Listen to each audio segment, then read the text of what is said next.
My new book, Facts That Aren't True, is out now. Explore well over 100 myths, misconceptions, and urban legends from the human body to history to animals, nature, and much more. Get your hard copy or ebook instantly. Don't forget about my other book, Rational Answers to Stupid Questions. Click the link in the description now.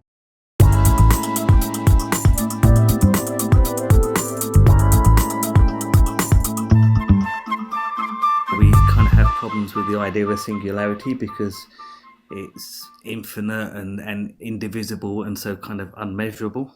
With liberty and justice for all, yeah.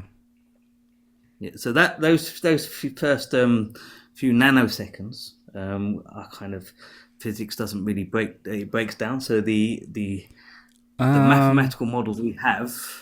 Pretty sure our models can explain everything except the first very, very few Planck seconds, but yeah. Yeah. So, but it's still at the edges. I mean, so if the equations don't work at the edges, then we have an issue. It doesn't kind of. It's not the final kind of understanding. Well, nobody ever said that it was, but our equations can't describe what happens inside of black holes either, right?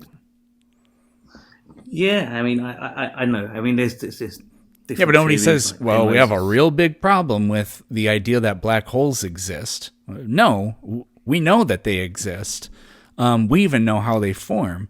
And for a Big Bang, we don't know like how it began happening, but it's not like at the edges of where our laws break down, we don't know all of the other stuff. I mean, I would say we know the Big Bang happened as much as we know that the Earth orbits the sun. I'm not so sure. So if we look at Penrose's his views about the circular. I can't remember the name of the model. So the idea that they've measured some kind of radiation that they believe could have only been formed by previous black holes in a different galaxy. And I know there's some controversy around whether the data is accurate or it was remeasured and etc. etc. But they're pretty adamant that the data suggests that there is no singularity, no beginning as such, that it was a continuous process. So this, that wouldn't make the Big Bang edges, false. It would, in the sense of it being from a singular starting point, which is the popular model. No, it wouldn't even. The popular understanding. No, it wouldn't even say that. Let's say, I have a video and it's only 1 second long and it shows a guy bouncing, like he's above a trampoline and he's going up. And so we come up with this theory that the guy bounced on the trampoline to go up. And then somebody comes around and says, well, yeah, but what if the guy bounced 5 times on the trampoline before this video was taken? I would just say, yeah, maybe he did, but that has nothing to do with whether or not the reason he's going up in the video is because he bounced on the trampoline. That wouldn't invalidate it in any way. It would add extra information, but that information would actually just be kind of more of the same information we're claiming to already have. Okay, so I think there's a difference of understanding of the term. So the popular press understanding of Big Bang is that there was a hot dense state, and out of the hot dense state came this expansion, and then there's the models themselves, the scientific models, which only start at the expansion stage. So at the expansion stage, yes, you could probably agree that there is sufficient evidence for an expansion, but what happens before is pretty unknown, and there's quite a few theories about how that happens. So that's my understanding of the Big Bang. What are your thoughts? I don't know. I don't really have any. I will admit the very last part of what you're saying there, I zoned out a little bit because I was trying to pull up Penrose's cosmological theory here. Hello. So you glitched, or you glitched, or me glitched? Oh, sorry. All I was saying, I didn't really have anything to add to what you said, but I also didn't catch the very end of it because I was trying to pull up Penrose's cosmological idea about the infinite expansion or whatever he calls it. Yeah. Okay. So let's go to a more difficult topic, which is the topic of God's existence. Oh, I was like, what's going to be more difficult than the... Okay, yeah, go ahead. Yeah, this is the hard problem. Okay, this is the hard problem. So my theory, okay, my where I am at the moment is this idea that there's different levels of consciousness. Yeah. So there's the waking consciousness, and then there's kind of like the dream state, and then there's like a subconscious, etc., etc. But in the waking consciousness, we have a pretty good model of the processes involved in producing some kind of perception. Yeah? But what that model shows us is that space-time and the laws of logic are produced within that framework of the waking consciousness. So when you look at the universe and you look at everything you see, it's from that first-person perspective, and it's kind of framed within this process that does things like you have grid cells, you have place cells, you have a time component in there, and we have these things where we create geometric patterns, etc. And these all map onto the theory of space and time. So this is my point. You cannot conceive of a God where most religions consider him to be beyond space and time, within the framework of a waking state that produces space and time. Okay,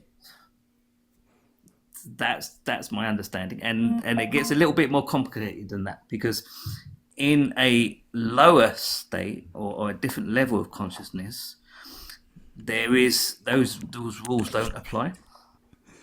Yeah, so it's not bounded by space time. It's not bounded by Euclidean space. We know that there's different modes of there's non-Euclidean space. We know we can conceive of non-Euclidean space. We also know that there's many theories out there at the moment that space and time are not fundamental to the universe, but are emergent. We also have ideas, again from Penrose, that consciousness kind of is produced by relativity, not relativity, by gravity, and that wave collapse function. So there's a lot of ideas out there. Yes. So you said the topic was the existence of God. What I would like you to do is, in no more than 30 seconds, tell me what your argument for God's existence is. Okay. So in that alternate state of consciousness, that's when you can see and understand God. And this is shown throughout human civilization, where we have things like theosophy, where in that altered state, whether it's meditative state, whether it's plant medicine or whatever, these are the revelations when we get our understanding of God. So it's only in a non-waking state that you can experience. So your evidence that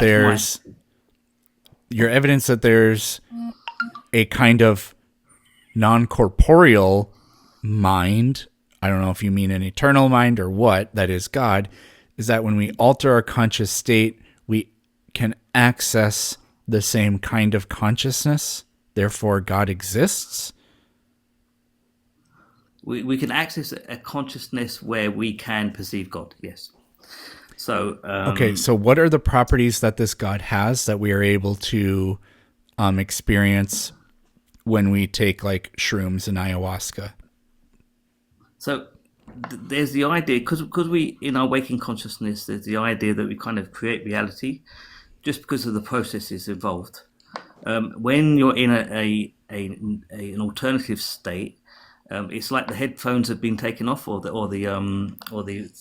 VCR kind of whatever taken off, and then you get a truer picture of reality. So you get to see the light waves as they are, or the photons as they are.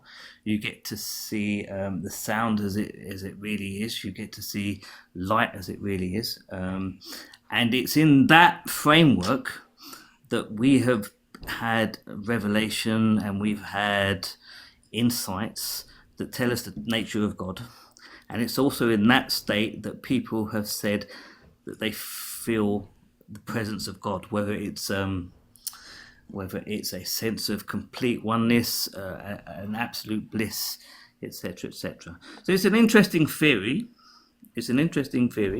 And our historical evidence in terms of human civilization suggests that's where we experience God.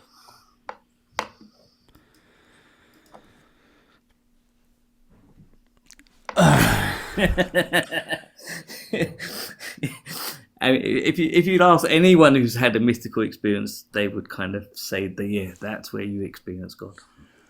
Well, Not I in a think they wakeful don't state. know what they're experiencing because it's very different from their typical experience here in reality. So, like, an analogy would be if all of a sudden we gave somebody who's always been blind the ability to see, and we told them, Yeah. stand still, look at the world, and now tell me what these things are. They wouldn't be able to be like, oh, that's what a car is. They wouldn't be able. They knew cars existed. They'd been told about them. They told them to watch out. Well, not watch out for cars, but be alert for cars. And all this kind of stuff. But if they just looked at one, they would never in a billion years be able to be like, oh, that's what a car looks like. Yeah, I remember. They wouldn't have that. And so when people take these substances or whatever, they don't know how to put into words what is going on. And I think Language is an it's issue. almost Language like a is an God issue. of the gaps sort of thing. Like, I don't know how to tell you what's going on here. And so I think I was connected to God when it happened. That's what I. Yeah. That's what I. It's kind of true, but there's some interesting things. So, for example, they did experiments where someone who lost their sight, and they put ECGs on their head and they wired it up to his tongue. So the signals from a camera on his forehead, which were wired up to his tongue, produced signals that his tongue read. And for the first few weeks, he had a tingling feeling, and then after a few weeks, this is like an actual experiment. They was able to visualize how they used to visualize it, and they said, "This is like I can see again. This is exactly the same experience." So there's kind of like small workarounds, and I think there is a kind of crossover, and in a lot of religions they kind of talk about this crossover. So, for example, you have this idea of theosophy, which was originally talked about in people like Ibn Arabiya and later philosophers, particularly in Germany in the 19th century, and they describe this kind of intermediate world where this is the world where you kind of experience divine things like angels or spirits and stuff like that in a kind of mode that's relatable to your waking consciousness. And it's in that realm that the ideas kind of cross over. So there is a pathway. There is a pathway to to explaining the existence of God, and it's not a pathway that most people kind of argue with. I mean, they normally argue in the logical contingency argument, or the causality argument, or the thermodynamic or set theory, etc., etc. But in this pathway, there is a pathway. Sure. Okay, but so that's my understanding. I mean, it's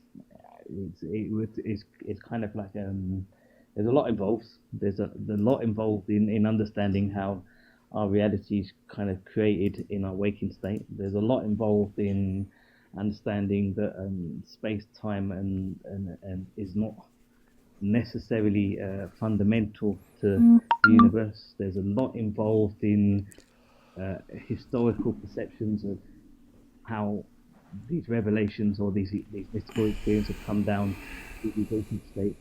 So it's a lot involved, but it is a pathway.